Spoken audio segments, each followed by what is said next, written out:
Galera, abre aí comigo em Lucas, capítulo 19. Lucas, capítulo 19. Quem está feliz de estar aqui hoje? Quem está com expectativa que Deus tem algo novo para nós hoje? Galera, eu quero compartilhar de Lucas 19, versículo 37. Isso aqui é a entrada triunfal de Jesus. Jesus, ele teve já uma palavra de conhecimento alguns versículos antes, e ele fala para os seus discípulos: olha, vocês vão para tal lugar, vocês vão achar um jumento, e você vai pegar esse jumento, você vai trazer para mim, e eu vou subir nesse jumento, e eu vou andar, e eu vou entrar em Jerusalém montado nesse jumento. E a gente conhece essa história como as pessoas pegando as palmeiras e falando Hosana, e a gente sabe desse relato. Agora, no relato de Lucas é um pouco diferente. Eu queria que você olhasse aqui comigo, porque Jesus, ele já está sobre o jumento, ele já está indo rumo a Jerusalém, e eu tenho, na verdade, nesse exato momento, a minha mãe, meu primo, eu tenho alguns amigos meus lá da nossa igreja, eles estão lá em Jerusalém hoje, na verdade hoje de manhã, por conta do fuso horário, eles estavam mandando mensagem para mim, eu acordei com algumas mensagens, a galera está lá, e quando eu li esse texto hoje de manhã, antes de vir para cá, eu estava meio que como reencenando esse texto, entendendo exatamente onde é essa descida. Existe uma estrada, e essa estrada ela está descendo, e você consegue enxergar toda Jerusalém.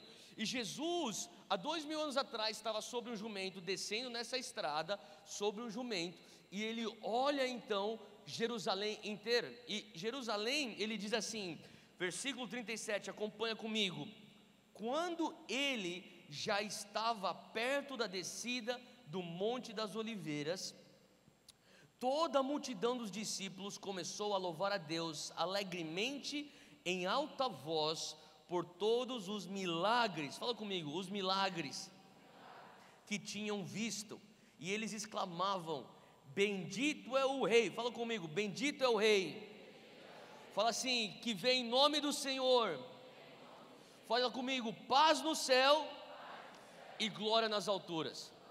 Esse era o louvor da galera, enquanto Jesus estava descendo a descida do Monte das Oliveiras e entrando em Jerusalém. Eu só fazer um parênteses, hoje a gente vai abrir bastante a Bíblia, tudo bem? Porque eu creio, cara, que Deus vai hoje destravar algo. Hoje à noite a gente tem mais um culto, eu estou feliz da vida que eu tenho a oportunidade de estar com vocês 2 vezes. Então hoje à noite, às 8 horas da noite, eu estarei aqui também, e a gente vai deixar o Espírito Santo fluir, mas eu senti muito forte de Deus, que hoje a gente vai entrar na palavra, porque eu creio que Deus quer destravar algumas coisas na nossa mente, tudo bem? Então me acompanha aqui. Então Jesus, ele está entrando em Jerusalém, ele está descendo, as pessoas estão lá, eles estão gritando: bendito é o Rei, que vem em nome do Senhor, paz nos céus, glória nas alturas. Agora, a Bíblia deixa claro, por que eles estão louvando a Jesus? Olha no teu texto, versículo 38, diz aí por quê. Eles estavam, olha só, versículo 37 na verdade, ele fala assim: toda a multidão dos discípulos começou a louvar a Deus alegremente em alta voz por todos o quê? Fala comigo, milagres. Tá bom, quantos aqui já receberam milagres de Deus? Tá bom, glória a Deus. Eu amo os milagres do Senhor, sabe, eu amo receber milagres de Deus. Eu falo que uma das coisas, as coisas mais incríveis da vida é você ver o sobrenatural diante dos seus próprios olhos, aquele momento onde o céu está invadindo a terra, é incrível. E por conta disso, os discípulos, isso aqui eu quero deixar claro, não necessariamente só os 12 discípulos, os discípulos de uma maneira geral, eles estavam exclamando: paz no céu, glória nas alturas, bendito é o Rei que vem em nome do Senhor, por conta dos milagres. Agora, continua comigo no texto, pula para o versículo 41 do mesmo capítulo 19, diz que quando Jesus se aproximou e viu a cidade de Jerusalém, Jesus chorou sobre ela e disse: ah, se você compreendesse neste dia, sim, você também, o que traz a paz, mas agora isso está oculto aos seus olhos, ou isso está tampando os seus olhos, a tua vista está obstruída, é o que ele está falando. Virão dias em que seus inimigos construirão trincheiras contra vocês, e a rodearão e a cercarão de todos os lados. Também a lançarão por terra, você e os seus filhos. Não deixarão pedra sobre pedra, porque você não reconheceu a oportunidade que Deus lhe concedeu. Tem uma tradução que diz: você não discerniu a visitação de Deus. Quem tem aí visitação no teu texto? Levanta a mão, você tem visitação. Tá bom. Então, olha só, as pessoas estão falando: glória a Deus nas alturas, paz no céu, glória a Deus nas alturas, bendito seja o rei que vem em nome do Senhor. Eu não sei você, mas eu acho que é um motivo de muita alegria quando as pessoas estão louvando a Deus, sim? Versículo 41, Jesus está chorando. Por que Jesus está chorando? E Jesus chora, ele fala assim: se você entendesse o que está acontecendo com você, mas hoje os teus olhos estão tapados, você não está enxergando o tempo da sua visitação, você não está enxergando o momento ou a oportunidade que vocês têm. É isso que Jesus está chorando. Agora, entenda que alguns vão pensar: ele está chorando porque daqui a pouco ele vai ser crucificado na cruz. Não, ele na verdade teve a vida inteira dele para perceber e entender: um dia vou ser crucificado na cruz. Por que é que ele está chorando nesse momento? Ele está chorando porque as pessoas não discerniram o tempo da sua visitação. Eu queria que você prestasse atenção nisso. Jesus não está chorando porque ele vai para a cruz. Ele chora porque ele entende que as mesmas vozes que estão hoje berrando: bendito seja Deus, bendito seja o rei que vem em nome do Senhor, daqui a alguns dias essas mesmas vozes serão as mesmas vozes que falarão: crucifica-o. E Jesus chora. Você fala: cara, como que pode? Um dia você está falando: bendito seja o rei que vem em nome do Senhor, bendito seja Deus, paz no céu, glória nas alturas, e eu sei que daqui a alguns dias você vai estar falando para mim: crucifica-o, Midras Barrabás, põe esse cara na cruz. É por isso que Jesus está chorando. Agora, por que ele entende que eles farão isso? Ele já fala aqui no versículo 44: vocês não reconheceram o tempo da sua visitação. Agora, se você for lá comigo, lá para Mateus, na verdade você não precisa nem abrir, porque a gente vai abrir tantas outras, só que lá em Mateus 3 conta sobre, versículo 1 e versículo 2, conta sobre João Batista. E uma das coisas que você vai encontrar lá em Mateus 3, quando Mateus relata sobre João Batista, é que João Batista veio dizendo: arrependei-vos, pois é chegado o reino dos céus. Essa era a mensagem de João Batista. Ele batizava pessoas no deserto e ele pregava o arrependimento. Agora, eu queria que você entendesse que nós estamos vivendo dias hoje onde essa mensagem do arrependimento ainda ecoa no Espírito. E o que quer dizer isso? Arrependimento, pois é chegado o reino dos céus. João Batista estava falando, mesmo antes de Jesus entrar em cena, ele falava assim: galera, se vocês não mudarem a maneira de vocês pensarem, se você não mudar a maneira de você enxergar as coisas, você precisa entender que daqui a pouco o reino dos céus vai passar na tua frente e vai ser algo que você não vai reconhecer, porque você não passou por arrependimento. Fala comigo: arrependimento. Qual que é a palavra original para arrependimento? É a palavra metanoia. Fala comigo: metanoia. Metanoia é mudança de mentalidade. Então, o que João Batista está falando? Galera, vocês estão pensando que Jesus, esse tal do Messias, ele virá como um líder militar? Tenha um arrependimento, mude a maneira de você pensar, põe de canto os teus preconceitos, põe de canto os teus rótulos, virá de uma maneira que você não está esperando. E quando esse reino chegar para você, se você não tiver esse arrependimento, ou essa mudança de mentalidade, ele vai passar na tua frente e você não vai nem reconhecer. E Jesus, ele na verdade, ele estava vindo para trazer uma visitação, e João Batista está falando: olha, vai chegar uma visitação. Agora, por que Jesus então, ele está chorando lá em Lucas 19? Porque Jesus, ele entende, o teu louvor, e eu não tenho nada contra louvor, tenho tudo a favor de louvor, mas sabe, eu começo a ver uma geração, e eu enxergo a mim mesmo, e quando eu falo sobre a minha geração, primeira coisa que eu estou fazendo, eu estou pregando para mim mesmo. Entenda isso. Eu começo a enxergar uma geração que consegue louvar a Deus pelos milagres. Isso é bom. Só que se o teu louvor e a tua adoração for só baseada, se o teu louvor é só oriundo do sobrenatural de Deus na tua vida, e agora, eu vou fazer um parênteses, eu lidero uma organização chamada Dunamis, e se você for para pensar, o que significa Dunamis, é a palavra do grego para poder explosivo do Espírito Santo.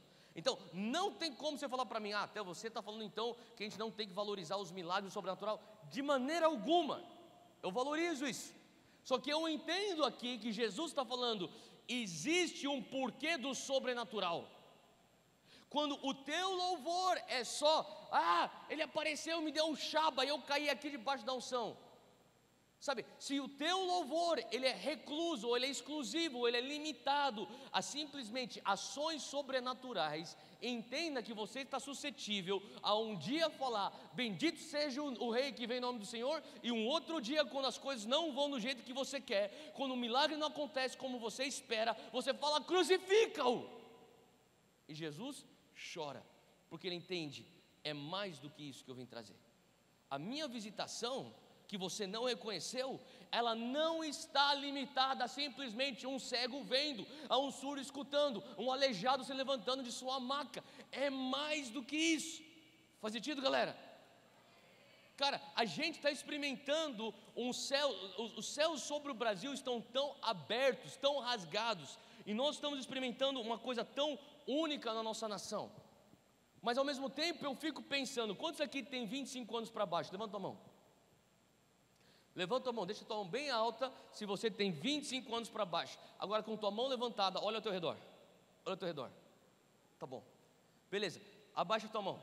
Você, eu diria que 80% são de 25 anos para baixo aqui. Você que tem 25 anos para baixo, você já nasceu para dentro de um Brasil cuja igreja evangélica já tem um embalo, o maior embalo que nós já experimentamos nos últimos 500 anos da história brasileira. Nunca antes na história do Brasil a igreja evangélica teve tanto embalo, tanto crescimento, tanto poder, tanta influência.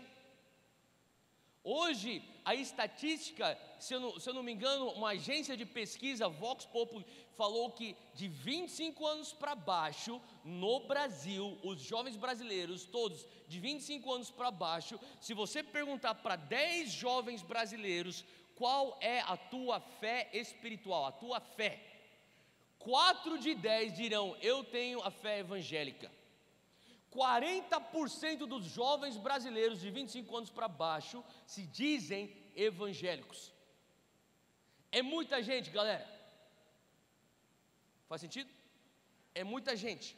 E você tem uma população gigantesca de jovens brasileiros que estão louvando a Deus, dizendo, eu tenho a fé evangélica, o que é muito bom, entenda, é muito bom, mas eu não tenho como ler em Lucas 19 e não pensar na nossa geração. Será que o nosso louvor, bendito seja o Rei, glória a Deus nas alturas, paz nos céus, Jesus vem em nome do Senhor, não está baseado apenas nos milagres, no sobrenatural, naquilo que está acontecendo, e aonde, e é o que eu tenho perguntado a Deus, Pai, aonde é que a minha geração ainda precisa reconhecer o teu tempo de visitação?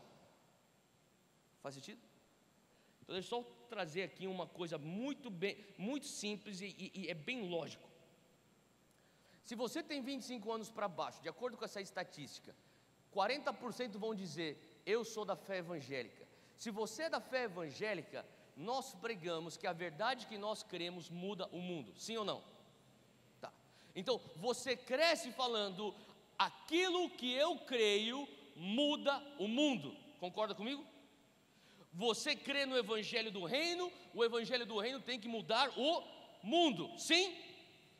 Tá, então 40% dos jovens de 25 anos para baixo acreditam que a fé evangélica muda o mundo. Só que hoje você vê uma situação no Brasil aonde nunca antes na nossa história estivemos com tanta crise econômica, crise ética, crise de liderança, tanta injustiça social, o índice de criminalidade, o índice de corrupção, o índice de pedofilia, o índice de tráfico humano e o índice de preconceito e assim por diante.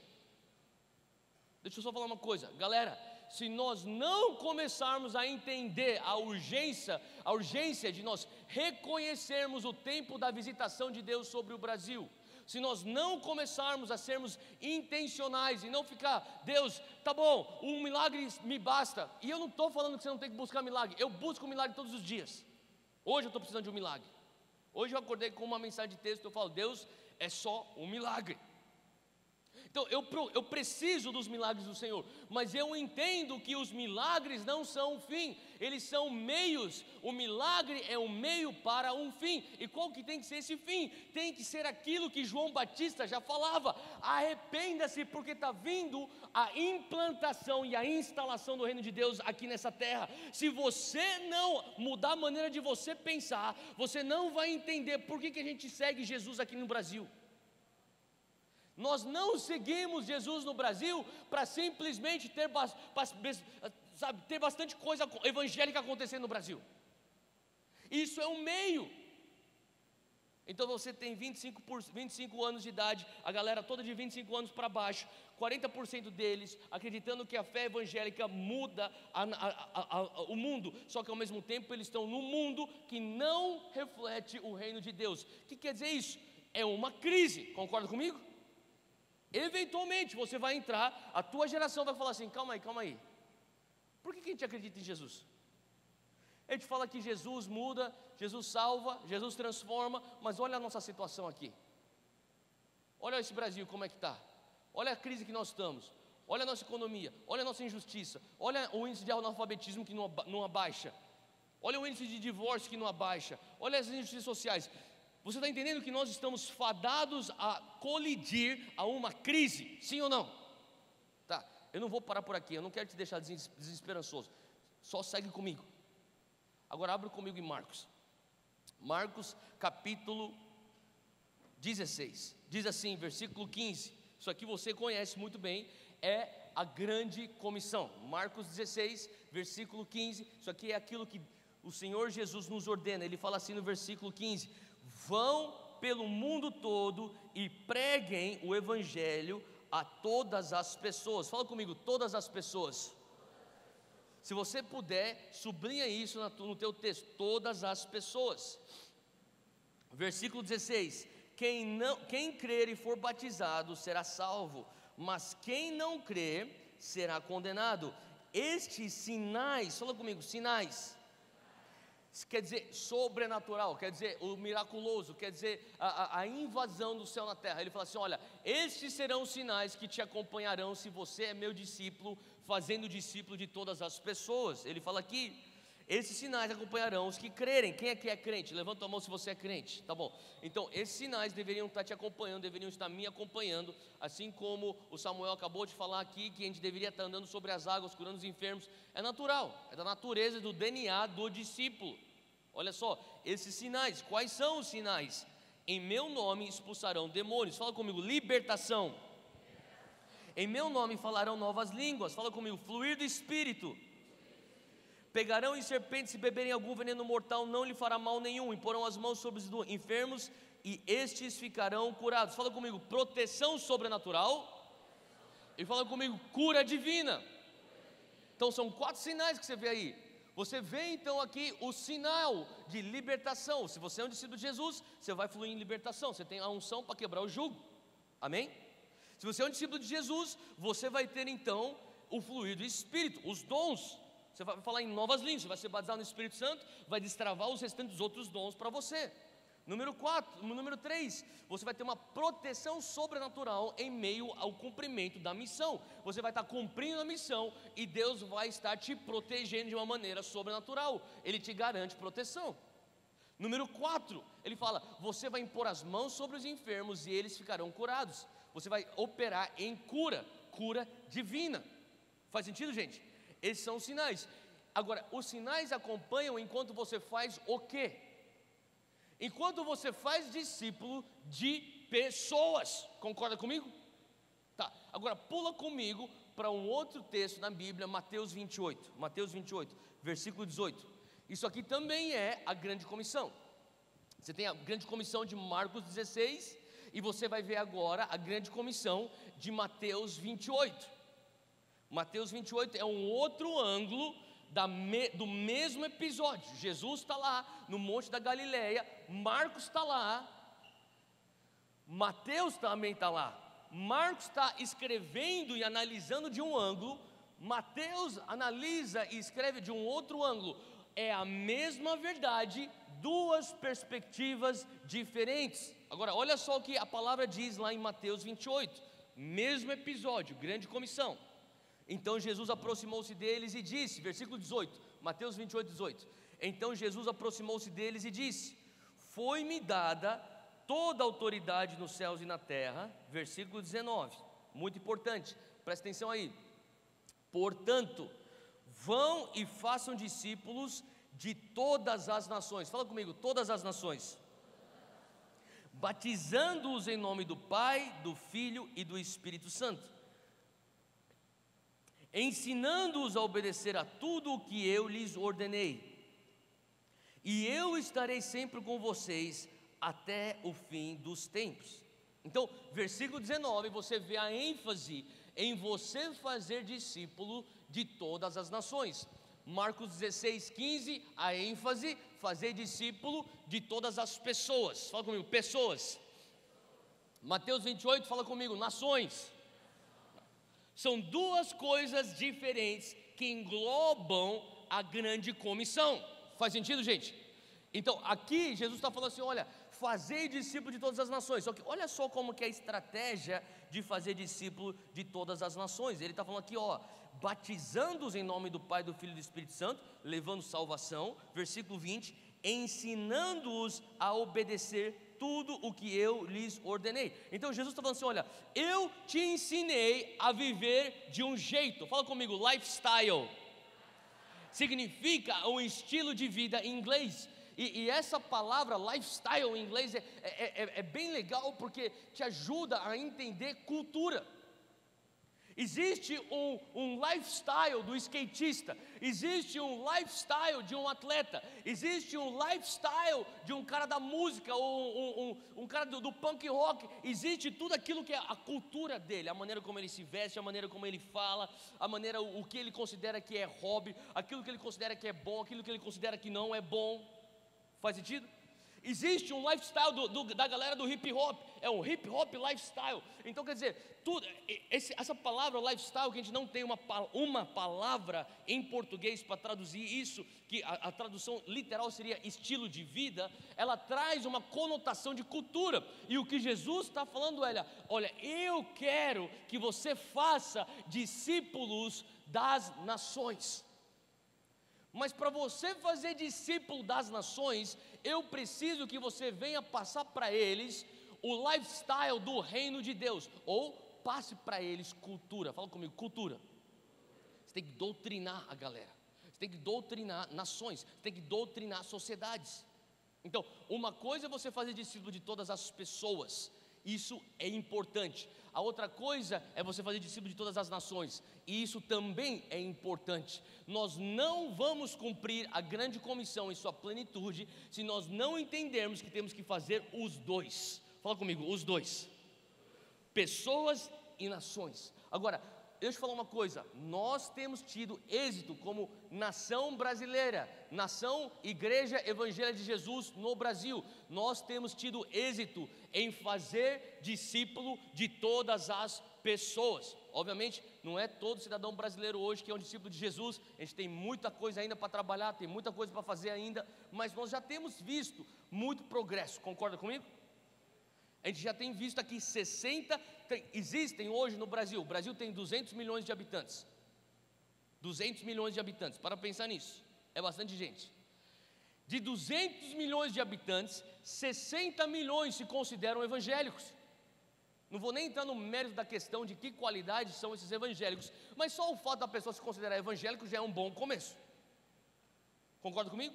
Então nós temos já alguma coisa que é um resultado de um trabalho de missionários que vieram para cá, a igreja brasileira se levantando, ela amadurecendo, ela expandindo, ela crescendo. Isso é muito bom.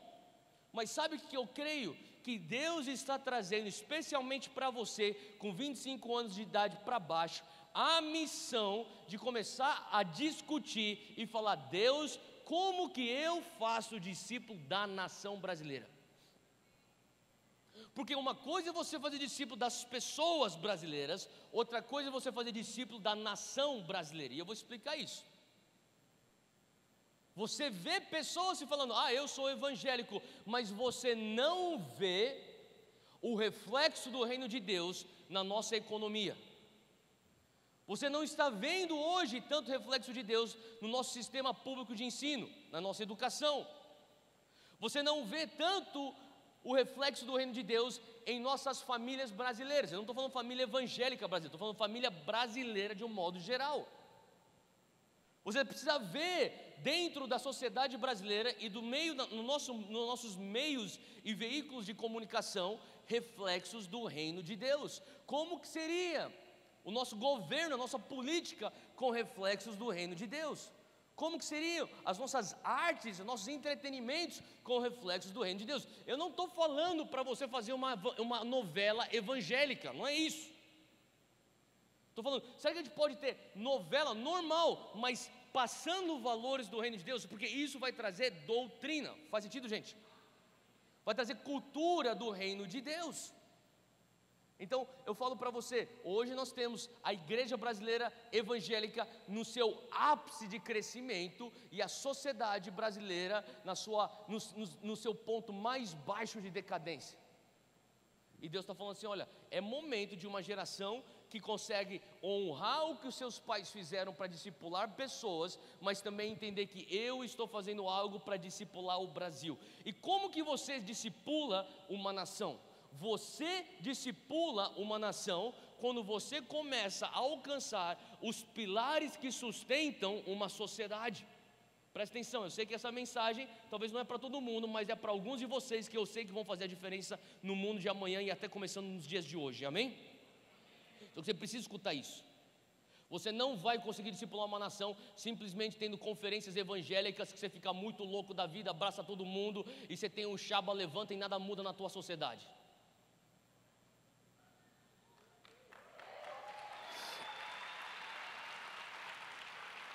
Você precisa falar: Deus, eu estava conversando há uns meses atrás com uma das nossas ovelhas da nossa igreja, uma pessoa da nossa igreja, ela é uma discípula lá, e hoje ela tem um cargo muito alto no mundo da moda, especialmente no mundo de maquiagem. Ela representa no Brasil uma das top 5 marcas de maquiagem do mundo. Eu não vou ficar falando porque eu não quero ficar propaganda das outras pessoas, mas cara, essa mulher assim, ela não para, toda vez que eu não vejo ela na igreja, eu sei porque ela deve estar em Paris, em Milão, ou em Londres, ou em Los Angeles, ou Nova York, fazendo alguma coisa, ela empurrando essa marca. Ela é extremamente bem sucedida, ela era ela tem tipo, tudo para ser, no mundo de fashion, até ela parece uma modelo. E um dia ela veio chorando para mim no final do culto, falou: pastor, não aguento mais. Eu falei: o que foi? Eu falei: não aguento mais. Eu falei: o que está acontecendo? Ela falou assim: cara, está tudo indo bem, eu sou a top executiva da minha empresa, as coisas estão indo, as portas estão se abrindo, eu faço muito dinheiro, eu consigo até levar o reino de Deus, eu prego para as pessoas que eu conheço, o meu casamento está bem, está tudo muito bem, mas pastor, quando eu ponho a minha cabeça, ela falou assim: eu estava em Londres há uma semana atrás, e eu botei a minha cabeça num travesseiro, eu escutei o choro das meninas. Falei: que meninas? Assim, as meninas que são vítimas de exploração sexual e de tráfico humano. Toda noite, já faz 3 anos, eu escuto elas chorando e eu tenho que orar em línguas para conseguir pegar no sono, e daí eu durmo, acordo na correria dia seguinte e vou para o meu dia a dia. Mas eu sei que quando eu volto para o meu hotel, seja onde for que eu estiver no mundo, eu boto minha cabeça no travesseiro, eu escuto aquelas meninas chorando. Ela é voluntária numa ONG que o Dunamis apoia, chamado 27 Million, que é uma ONG que está lá no México, que combate tráfico humano, é uma galera cristã que lá da Califórnia que se mudou para o México, e eles começaram a combater vítimas de exploração sexual, que o cartel de drogas do México já estavam tomando essas meninas, eles estavam tirando essas meninas do meio desse tráfico humano, de prostituição e tudo mais, e construíram uma base lá. E quando eles vieram para o Brasil, o Dunamis abraçou para fazer isso aqui no Brasil, e já está fazendo isso aqui no Brasil. E ela falou assim, e ela é voluntária disso, falou assim, eu não aguento, eu escuto. Deixa eu falar uma coisa, eu falei, cara, às vezes, eu falei, você tem que começar num processo de buscar Deus. Deus, por que o Senhor está fazendo eu escutar isso? Ela recentemente saiu do que ela estava fazendo para assumir a presidência dessa organização. Por quê? Eu falei para ela, olha, Deus está nos chamando para fazer algo em relação a discipular nações. Sabe, tem algo que está acontecendo lá fora, tem uma dor que está acontecendo lá fora, que sim, nós temos que, eu acredito, deixa eu fazer um outro parênteses, eu acredito tanto no poder do Evangelho. Quem aqui acredita no poder do Evangelho? Eu acredito tanto no poder do Evangelho, que eu creio que o Evangelho é tão poderoso, que não apenas ele resgata e salva a alma humana do ser humano, ele também é poderoso o suficiente para converter sociedades. Você crê nisso? Isso tem a ver com como que seria um Brasil cuja educação pública carrega valores do reino de Deus. Como que seria um Brasil cuja política operasse debaixo da justiça do reino de Deus. Eu não estou falando que a gente tem que ter um Senado gospel, não é isso que eu estou falando. Sabe, a nossa maneira de pensar em como discipular uma nação é fazer uma versão gospel de tudo. A gente não vai discipular uma nação fazendo uma versão gospel de tudo. A única coisa que a gente faz quando a gente faz uma versão gospel de tudo é criar um gueto gospel.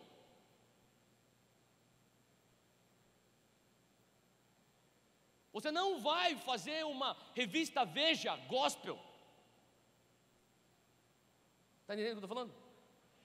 O Senhor está chamando jornalistas para se levantarem com excelência, tão bom quanto os jornalistas que não são cristãos, e até melhores, porque nós deveríamos ser melhores, para bater de frente e começar a invadir o centro da imprensa brasileira e começar a espalhar verdade e justiça na nossa comunicação, sem tendências. Daí a gente fala, mas a gente também, a nossa imprensa é tendenciosa, a nossa imprensa, ela é totalmente, manipula a população. Sabe por que manipula a população? Porque nós abrimos mão de estarmos nos lugares de influência da sociedade. Porque a gente pensa que a gente vai discipular o Brasil fazendo uma imprensa gospel. Não vamos. Eu não sou contra escolas cristãs. Eu estudei numa escola cristã, fiz faculdade numa faculdade cristã, e nós estamos hoje no Dunamis também na construção de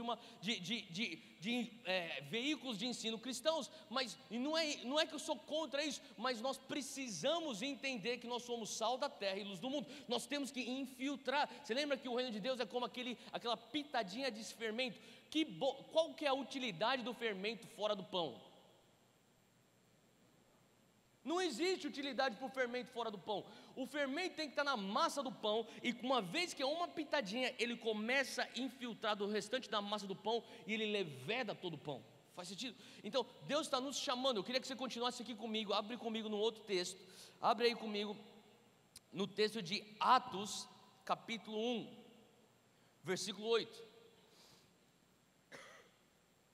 Atos 1, versículo 8. Isso aqui é a continuação da grande comissão.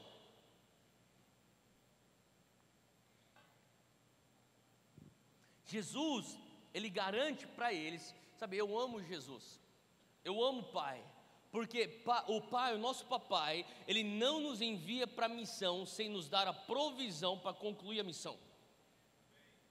Faz sentido? Eu lembro quando eu era criança, minha mãe falava para mim, sabe, as manhãs que eu ficava em casa, que era sábado de manhã, porque não tinha aula, eu tinha a missão. Eu acordava e minha mãe me dava um dinheiro. Ela falava assim, vai para a padaria, pega pão, pega presunto, pega queijo, pega frios, passa na banca de jornal, pega o Estadão e traz para cá. Quem aqui teve pai que te mandava numa missão dessa assim, ou alguma coisa assim? Tá bom. Então, quando a minha mãe me mandava para essa missão, o que ela fazia? ela me dava o dinheiro. Ela falava assim: olha, o jornal está X, o pão vai custar X, os frios isso, aqui ó, tem certinho, se sobrar me traz o troco com recibo. É a maneira que eu fui criado. Então eu pegava o dinheiro e eu sabia, a minha mãe não vai me dar algo que vai me fazer passar vergonha no caixa. Eu não vou pegar o pão, os frios, o jornal e chegar no caixa: moço, está aqui. E daí o cara vai falar assim: ô japonesinho, você não tem dinheiro, cara. E todo mundo na fila falando: como é que é, o cara não tem dinheiro? E eu passar vexame. Eu sabia que minha mãe estava me dando aquilo que era necessário para eu cumprir a missão. Faz sentido? Jesus te chama para cumprir uma missão, que é o quê? Fazer discípulo de pessoas, fazer discípulo de nações, e Ele não te envia para cumprir a missão sem os recursos necessários para que aquilo venha a ser feito. Atos 1:8, olha o que ele diz: mas vocês receberão poder, fala comigo, poder, quando o Espírito Santo descer sobre vocês, e vocês serão minhas testemunhas em Jerusalém, em toda a Judéia e Samaria e até os confins da terra. E tendo dito isso, Jesus foi elevado às alturas, enquanto eles olhavam, e uma nuvem o encobriu da vista deles. Jesus fala: o Espírito Santo virá sobre você, ele virá com poder, não para você ter um festival pentecostal. Você vai ter uma experiência pentecostal, mas existe um porquê. Fala comigo, propósito. Existe um propósito para Atos 2. Você vai ver que Atos 1, nós acabamos de ler, lá para frente a profecia dele se cumpre. Qual profecia? Vocês receberão poder. Era uma declaração profética. Vai comigo, Atos 2, versículo 1, diz assim: chegando o dia de Pentecoste, estavam todos reunidos num só lugar, e de repente veio do céu um som, como de um vento muito forte, encheu toda a casa na qual eles estavam assentados, e viram que pareciam línguas de fogo que separaram e pousaram sobre cada um deles. Todos ficaram cheios do Espírito Santo. Fala comigo, cheios do Espírito Santo. E começaram a falar em outras línguas conforme o Espírito os capacitava. Cara, o enchimento do Espírito Santo vem para nós porque nós temos uma missão. O enchimento do Espírito Santo não vem para nós apenas para nós termos momentos que a gente tem aquele pentecostalismo selvagem, cheio, pá, e cai no chão e nada muda. Faz sentido? Você recebe o Espírito Santo porque Ele te deu uma missão. Deus não abre mão do Espírito Santo no céu e envia o Espírito Santo aqui para a terra para encher o nosso espírito, porque Ele não tem mais nada o que fazer na vida. Ele pensa: eu sou um pai bom, eu já enviei eles numa missão, a missão de fazer discípulos de todas as pessoas, fazer discípulos de todas as nações. Eles não vão conseguir fazer isso na própria força. Eu sei que eles são bem intencionados, eu sei que eles têm zelo, eu sei que eles têm paixão, mas eu vou dar aquilo que vai ajudá-los. Eu vou dar para eles um ajudador, um paracletos. O nome dele é Consolador, é o Espírito Santo. E quando ele encher esse meu povo, eles vão conseguir fluir com um poder sobrenatural para o cumprimento da grande comissão. E cara, eles ficaram tão cheios do Espírito Santo que os caras começaram a fluir em línguas. As pessoas pensavam que eles estavam bêbados. Eu imagino que os caras estavam caindo para tudo quanto é lado. E no meio daquele Pentecostes lindo que eles estavam experimentando, Atos 2, versículo 14, pula lá comigo. Atos 2,14, fala comigo. Então Pedro, fala comigo, levantou-se. Fala comigo, levantou-se. Cara, depois de tudo o que aconteceu, Pedro levanta. Deixa eu falar uma coisa para você, meu querido, minha querida, que ama o mover do Espírito Santo. É bom você receber um shaba, um toque do Espírito Santo. É bom você fritar na presença e no óleo da unção. Cai no chão, faz tudo o que você tem que fazer. Mas melhor do que você cair é você se levantar. Se levanta, olha aqui. Olha o versículo 14, cara. Pedro se levanta com os 11. Pedro, ele entende, caraca, aconteceu, velho. Aquilo que ele falou no Monte da Galileia está acontecendo. Ele falou para a gente esperar, ele estava esperando, eu e os outros 119, bum, vem o Espírito Santo, a gente está bêbado no Espírito, a gente está cheio no Espírito, a gente está borbulhando de poder, pô, o nego caindo para tudo quanto é lado. Mas chega um determinado momento que Pedro, talvez ele vai lá para um corrimão, ele começa a se erguer, ele se levanta, e na verdade foi lá no pórtico de Salomão, uma área do lado leste do muro lá de Jerusalém. Ele se levanta junto com os 11, e ele tem uma mensagem. Qual que é a mensagem? Ele fala para os seus irmãos judeus: vocês crucificaram o Cristo. E ele começa a pregar o Evangelho. E quando ele começa a pregar o Evangelho, acompanha aqui comigo no versículo 14. Pedro levantou-se, fala comigo: Deus, eu quero me levantar. Fala assim: Deus, eu quero ser atingido pelo teu poder. Se eu tiver que ir para o chão, eu vou. Fala comigo: se eu tiver que ir para o chão, eu vou. Mas Pai, eu quero levantar diferente. Eu quero levantar com uma mensagem para a minha geração. Pedro se levanta com os 11 e em alta voz dirigiu-se à multidão: homens da Judéia e todos os que vivem em Jerusalém, deixem-me explicar-lhes isto. Ouçam com atenção. Estes homens não estão bêbados como vocês supõem. Ainda são 9 horas da manhã. Para aqui, cara, você tem que entender uma coisa. Pedro se levanta com quem? Olha o teu texto. Com quem? 11. 11 mais 1 dá o quê? 12 significa o quê? Governo de Deus. É o apostólico. Deixa eu te falar, esse novo mover apostólico que se levanta, ele se levanta depois de uma capacitação do Espírito Santo, mas ele se levanta com uma mensagem. Nós não podemos simplesmente reduzir o apostólico para uma estratégia de crescimento de igreja. Ela precisa falar para a sociedade. Em alta voz ele se dirige para explicar para a sociedade o fenômeno que está acontecendo dentro da igreja. Mídia brasileira, entenda o que está acontecendo dentro da igreja evangélica.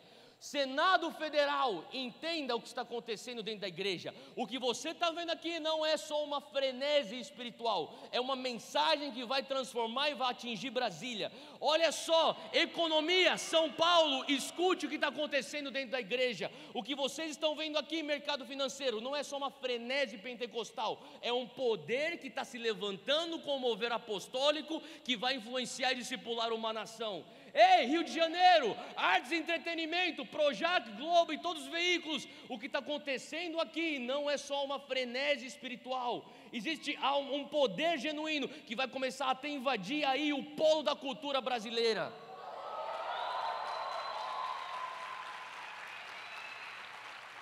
Nós precisamos entender e reconhecer o tempo da nossa visitação. Cara, nós não temos céus abertos à toa. Nós não estamos tendo esse embalo espiritual na nossa igreja à toa.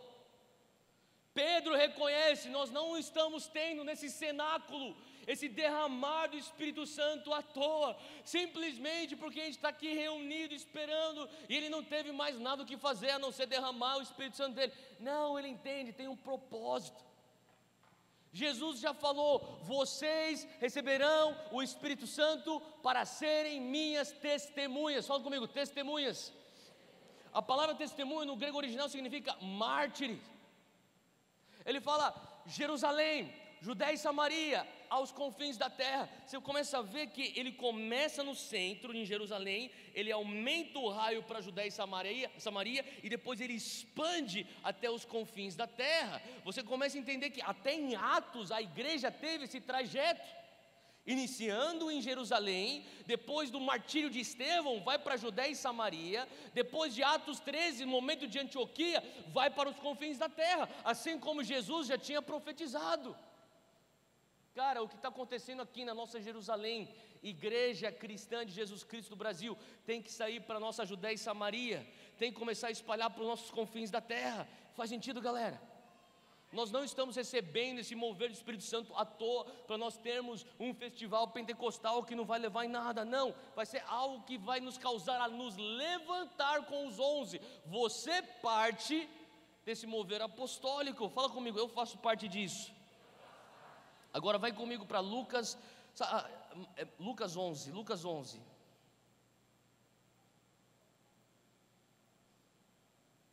versículo 20.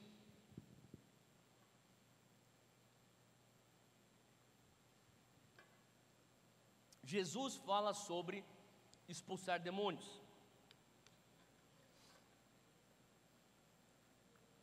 Eu sempre lia esse capítulo ou esse trecho pensando sobre libertação de demônios. Agora, é sobre isso? Sim, é sobre isso, mas é mais do que só isso. Olha só, versículo 20. Mas, Jesus está falando isso: se eu expulso os demônios pelo dedo de Deus, certamente a vós é chegado o reino de Deus. Vamos parar por aqui. O que Jesus está falando? Quando você vê uma pessoa que está endemoniada e ela experimenta uma libertação, bum, aquela pessoa, eu sei que tem muitas pessoas que já viram isso, uma pessoa completamente opressa e de repente ela é liberta, aquele momento que ela respira pela primeira vez liberta, Jesus fala: isso aqui é reino de Deus. Isso aí é uma expressão do reino de Deus. Se você for ler nos evangelhos, você vai enxergar Jesus curando os enfermos. Ele cura o enfermo e fala assim: ó, isso aqui é reino de Deus. Ele liberta os opressos, os endemoniados. Ele fala: isso aqui é reino de Deus. O que Jesus está fazendo? Ele está, sabe, se você for reduzir tudo que Jesus fez em 4 coisas, Jesus, durante o seu tempo aqui na terra, fez 4 coisas. Jesus curava os enfermos, Jesus libertava os endemoniados, Jesus ensinava acerca do reino e Jesus pregava o reino. 4 coisas que ele fazia: ele curava o enfermo, libertava cativo, pregava reino, ensinava o reino. Você pode perguntar: Theo, qual que é a diferença entre você pregar o reino e você ensinar o reino? É bem simples. Quando você ensina o reino, você explica o reino. Quando você prega o reino, você profere no espírito a concretização do reino. Você declara no mundo espiritual o reino. Faz sentido? E Jesus fazia as 2 coisas. E se você for ver o que a palavra está falando aqui, Jesus fala: quando eu expulso pelo meu dedo, bum, é o reino de Deus. Agora, lembra lá em Lucas 19 que as pessoas estavam louvando a Jesus pelos milagres. Vocês escutaram o Meltari aqui hoje de manhã. Quem foi abençoado pelo Meltari? Tá bom, beleza, deixa eu te contar como que eu conheci o Meltari. Eu conheci o Meltari através de muitas pessoas que nós temos amigos em comum. E um deles é um cara chamado Will Hart. E eu conheci o Will Hart, que hoje também trabalha junto com o Iris, num tempo que eu traduzia para o Randy Clark, e o Will Hart viajava junto com o Randy. Isso aqui faz mais de 10 anos atrás. E eu lembro que uma vez nas nossas viagens, estava eu, o Will, estava lá o Randy Clark, e a gente estava lá no interior de Minas Gerais, tantos milagres, cruzados de milagres, eu traduzia para o Randy naquela época, e daí eu lembro que naquele dia que eu estava traduzindo, eu vi tantos milagres, e eu voltei para o hotel, e eu perguntei para o Randy, eu falei: Randy, você me perdoa ser tão ousado na minha pergunta agora, mas eu preciso ser sincero com você, tem algumas coisas que eu não estou entendendo. Eu vi muitas pessoas sendo curadas hoje, eu vi pessoas de doenças terminais sendo curadas hoje. Mas eu falei: Randy, você lembra aquela mulher que a gente orou e ela foi curada de câncer? Eu falei assim: aham. Assim, mas Randy, ela é curada, mas um dia ela vai morrer. Eu falei: desculpa ser tão ousado, desculpa ser tão direto, mas é que eu tenho que ser sincero comigo mesmo. Eu estou pensando essas coisas, eu estou em pecado em pensar assim, eu estou errado em pensar assim. E sabe, a verdade é que Jesus curou muitos aleijados, mas nenhum dos aleijados que Jesus curou ainda anda, eles estão mortos. Jesus curou muitos cegos, mas nenhum cego que retomou sua visão quando Jesus o curou ainda enxerga, ele já morreu. Então Deus, por que o Senhor cura? E eu perguntei: Randy, por que Jesus ainda cura? Por que a gente tem que correr atrás dessas curas?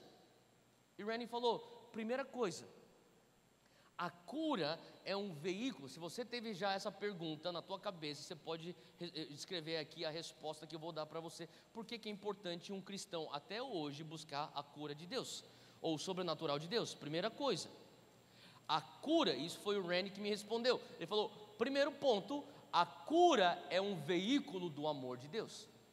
Então, quando você é curado de uma enfermidade, quando você, pelo dedo de Deus, como Jesus acabou de falar aqui em Lucas 11, versículo 20, você experimenta uma libertação. A libertação, a cura é o veículo do amor de Deus. É como se Deus falasse: eu enxergo a tua dor, eu te enxergo, você não é desconhecido, eu escuto o teu clamor, está aqui o meu amor indo para você no veículo chamado cura. Eu te amo. E quantos entendem que um toque do amor de Deus, ele é eterno?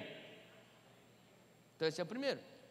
Assim, a outra coisa pelo qual você tem que entender é que a cura em si, assim, a invasão da cura já retoma um território que o inimigo antes tinha controle. Nada que vem de Deus, ou melhor, nada que vem de Deus que não traz vida, que não traz liberdade, sabe? A palavra já fala, Jesus fala: eu vim para te trazer vida e vida em...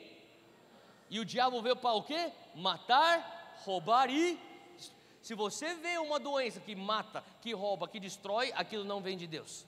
Ah, mas para nos ensinar uma lição. Não. Deus aproveita, Ele sempre faz todas as coisas cooperarem para o bem daqueles que o amam. Mas não vem de Deus enfermidade, não vem de Deus opressão, não vem de Deus desastres naturais. São consequências do mundo falido em que nós vivemos por conta das ações e decisões que nós tomamos no passado.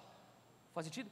Então você pode responder para o teu colega: se Deus existe, por que então existe aí terremoto? Por que existe aí o vulcão que está explodindo aí? Porque são consequências das ações que nós, seres humanos, tomamos através do nosso livre-arbítrio. E nós estamos lidando com um mundo falido, que é a consequência de nossas escolhas. Mas Deus não incutiu isso sobre nós. Deus, na verdade, nos deu a liberdade de escolha, porque não existe amor sem liberdade. E já que Ele nos ama, Ele nos dá liberdade de escolha. Você está seguindo comigo aqui? Então, ele falou assim: toda vez que você experimenta uma cura, uma libertação, é a invasão do céu que está aqui, tomando o território que uma vez era do inimigo. Isso é número 2. Ele falou assim, e número 3, você tem que enxergar a cura além de um evento. Enxergue o milagre além de um evento sobrenatural. O milagre, ele não é só um evento, o milagre é um convite. Quem lembra da escada de Jacó? Lá em Gênesis, lá em Peniel, aonde os anjos desciam e os anjos o quê? Subiam. A escada onde os anjos descem, os anjos também sobem. Você tem que entender que toda cura, todo sobrenatural é um portal aberto. Aonde você vê o céu invadindo a terra, naquele portal existe um convite para você viver um lifestyle, um estilo de vida sobrenatural. Então a cura, na verdade, além de ser um veículo, a cura, além de retomar território para o reino de Deus, a cura é um convite para que você venha viver da maneira como Jesus vivia. Como que Jesus vivia? Eu só falo aquilo que o Pai manda eu falar, eu só faço aquilo que o Pai manda eu fazer. Quem lembra disso? O que quer dizer isso? Quer dizer que ele vivia debaixo de um portal aberto constante. Ele estava constantemente debaixo dessa escada de Jacó, aonde descia o céu e subia ele para o céu. O céu descia para ele e ele subia para o céu. Ele estava em constante comunhão com o céu. Então, entenda uma coisa, Jesus está falando aqui, olha, o sobrenatural. Então, por isso que você tem que entender uma coisa. Cara, quando Jesus te cura, dê graças a Deus que Ele te curou, mas pergunta: e aí, Deus, qual que é o convite? Qual que é o convite? Você fala assim: você não experimentou o céu agora? Eu lembro a primeira vez que eu experimentei, que eu vi um milagre na minha frente. Eu tinha 10 anos de idade, eu estava na Itália, num congresso, perto de Nápoles, 10 anos, era moleque. Tinha um homem chamado Carlos Anacondia. Alguém já ouviu falar desse cara?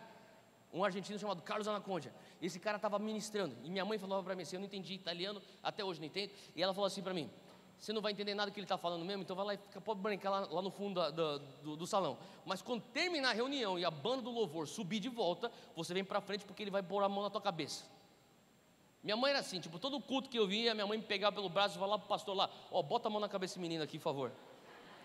Cara, todo mundo já botou a mão na minha cabeça, todo homem de Deus que eu já encontrei na minha vida, enfim. Minha mãe fazia isso, cara. Então ela terminou o culto, eu tinha que vir para frente. Ela me pegou na mão: vem cá. Falei: mãe, eu nem conheço esse cara, ele é o Carlos Anacondia. Mas quem que é esse cara? Eu falei: não faz mal, ele é homem de Deus, vai botar a mão na tua cabeça. Eu fui lá e minha mãe falou assim: põe a mão na cabeça desse meu filho aqui, ora para ele, tá? Ele orou por mim, sabe o que eu senti? Nada. Então, mas eu sei que fui tocado por Deus, porque depois que eu não senti nada, eu fiquei por lá, naquela presença de Deus que estava na frente.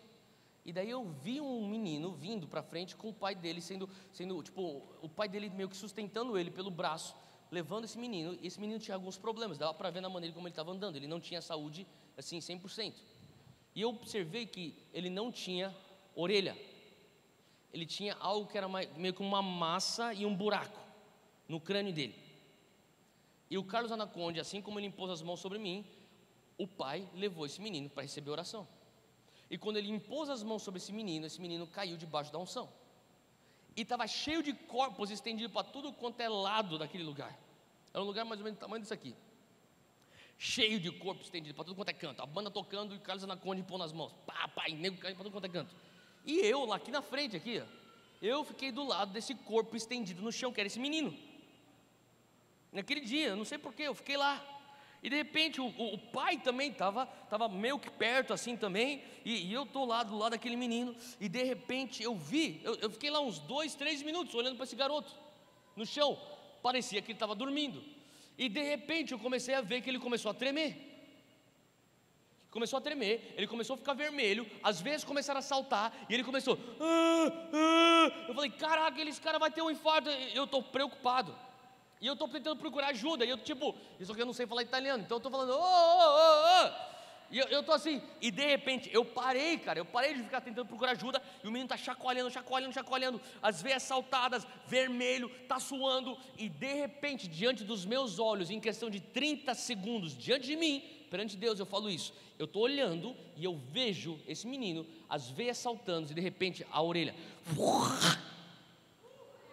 surge do nada uma orelha, do nada surge uma orelha. O que eu senti naquele momento?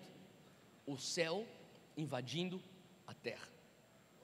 O milagre nem foi para mim, mas naquele momento eu vi o céu invadindo a terra. Eu tinha 10 anos de idade, eu voltei para casa, que na verdade não era casa, era um hotel. Eu voltei para onde a gente estava e eu ficava assim, isso existe. Eu escutei em escola dominical, eu escutei várias histórias, mas hoje eu entendo, isso existe. O que estava acontecendo? Existia algo que eu não consegui traduzir, porque eu era muito novo para conseguir discernir, mas eu hoje, com a minha idade, posso olhar para trás e falar, realmente naquele momento teve um convite.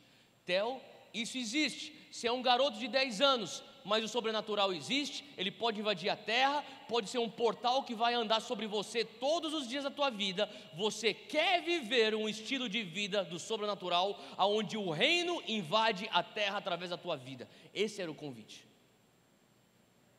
Todo milagre carrega esse convite. Todo sobrenatural carrega esse convite. Jesus fala, quando eu expulso o demônio pelo dedo de Deus, existe um convite. Você quer ser um canal do reino de Deus? Jesus estava chorando em Lucas 19, porque ele falava assim, pessoal, vocês estão me louvando porque eu curei a tua tia. Você está me louvando porque o teu primo que era cego está vendo. Você está me louvando porque o teu pai que era aleijado está andando. Só que vocês não entenderam o meu convite. Vocês não entenderam a oportunidade e o tempo da minha visitação. E daqui a pouco eu vou para a cruz e vocês não entenderam. Eu não operei o sobrenatural para todo mundo ter só uma frenesi. Existia um convite. Será que você vai estabelecer o meu reino aqui na terra comigo? Faz sentido? Continua comigo, Lucas 11, versículo 24. Jesus continua explicando. Ele diz assim: quando o espírito imundo, o demônio, tem saído do homem, ele anda por lugares secos, buscando repouso e não o achando, diz: eu tornarei para minha casa de onde eu saí. E chegando, encontra a casa varrida e adornada. Então ele vai e leva consigo outros 7 espíritos piores do que ele, e entrando ali, habitam ali, e o último estado desse homem é pior do que o primeiro. O que ele está falando? Olha, eu expulsei o demônio, você viu uma expressão do reino de Deus, mas o demônio, ele sai andando por aí. E você pode pensar, por que Jesus está falando sobre o demônio aqui? Ele está tentando nos ensinar como que funciona o ministério de libertação? Sim, você pode tirar lições disso, mas mais do que isso, ele está falando sobre estabelecimento do reino dele. Ele está falando, olha, quando o demônio sai, ele começa a procurar lugar seco para ficar. Ele não acha, ele vai para um lugar, ele não acha uma brecha. Ele vai para outro lugar, ele não acha outra brecha. Ele tenta o terceiro lugar, ele não acha uma brecha. Finalmente ele pensa, calma aí, deixa eu tentar voltar de onde eu saí. E quando ele volta para o lugar de onde ele foi expulso, a casa de onde ele foi expulso, ele encontra a casa vazia. Ele encontra a casa varrida, adornada. Ele fala, eu tenho legalidade para trazer 7 espíritos piores do que eu. E a palavra nos fala que o estado último é pior do que o estado primeiro. Agora, o que isso quer dizer para o nosso dia a dia? Quer dizer que nós estamos falando, quantos aqui querem manipulação, mentira e corrupção fora de Brasília? Levanta a mão, você quer isso? Eu também quero, e nós estamos falando em nome de Jesus, espírito de manipulação, espírito de corrupção, sai de Brasília, em nome de Jesus. E você vai ver a expressão do reino de Deus, quando o dedo de Deus expulsar o espírito de Brasília. Mas a questão aqui não é expulsão.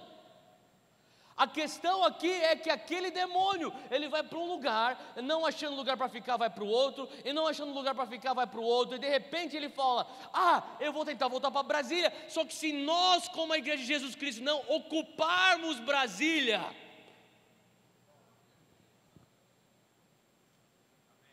sai das nossas escolas. Quantos professores nós estamos levantando? Sai da nossa de manipular o povo através da mídia. Quantos jornalistas nós estamos levantando?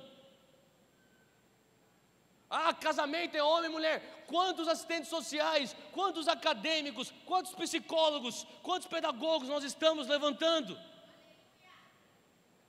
Galera, é momento de nós voltarmos a ocupar a sociedade. Nós estamos entendendo agora que o Senhor está falando, olha, eu estou trazendo tanto embalo para a igreja, não só para você fazer discípulo de todas as pessoas, é para você reverter todas essas pessoas para uma mobilização, para que eles venham fazer discípulo de uma nação inteira, e nações que ainda nós teremos que alcançar.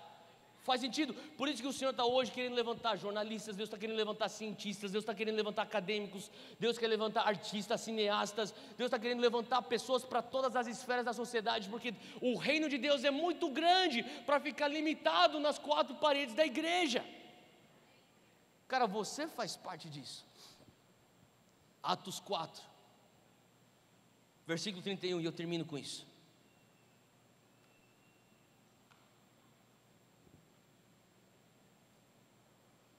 Diz assim, e tendo eles orado, versículo 31,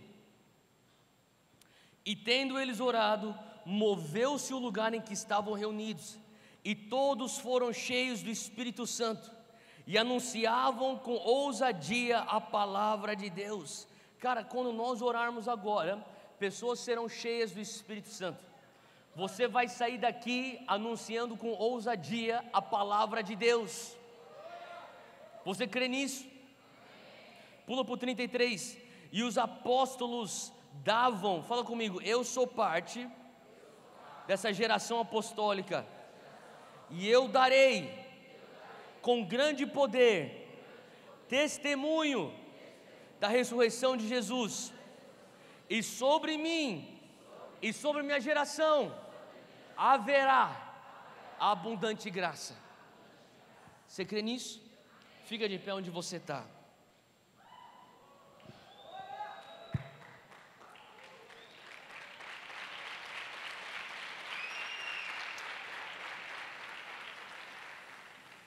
Feche os teus olhos.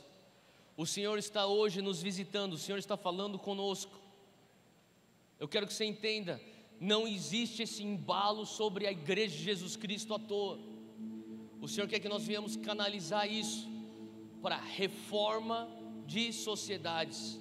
O Senhor quer que nós venhamos canalizar isso para discipular de nações.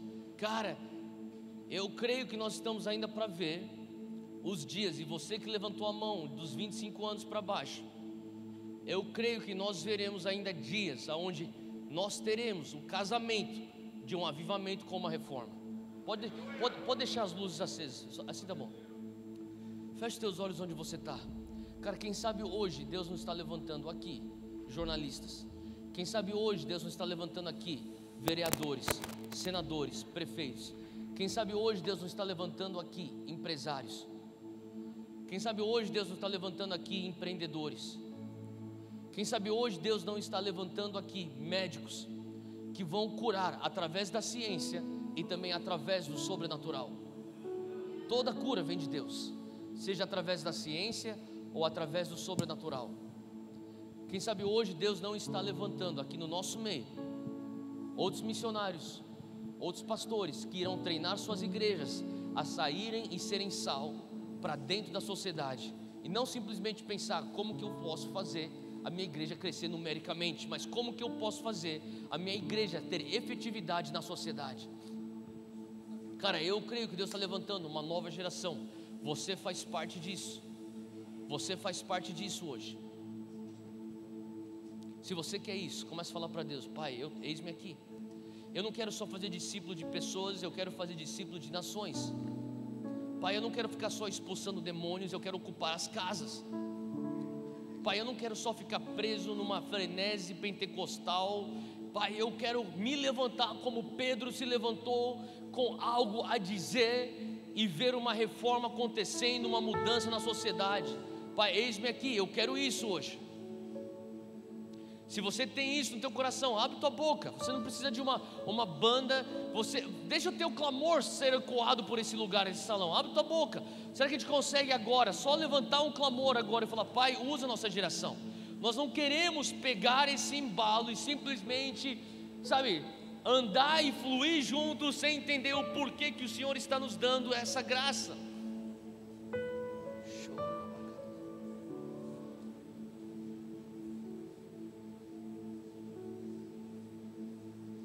Eu sinto que Deus está trazendo hoje uma visão longo prazo para nós. Cara, se a tua visão é simplesmente crescer a igreja, a tua visão é pequena demais. Cara, eu não sonho com uma igreja grande. A minha igreja grande é a consequência de eu sonhar com a expansão do reino.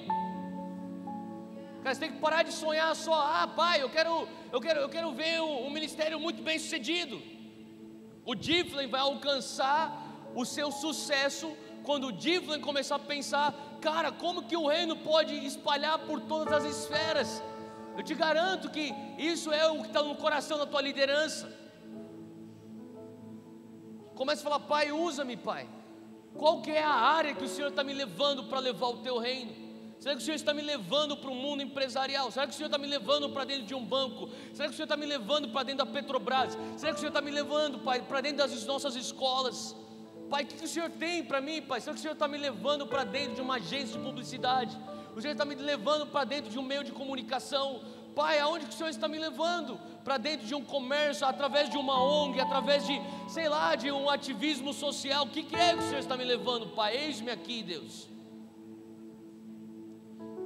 Pai, Espírito Santo de Deus, eu peço que o Senhor venha soprar nesse lugar agora.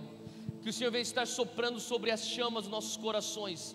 Nesse exato momento, Espírito Santo, eu peço que o Senhor venha estar intensificando o teu toque nos nossos corações. Esquece quem está do teu lado, esquece quem está aqui na frente, é você e o Espírito Santo. Agora é momento de você ir lá fundo com Ele agora, vai fundo.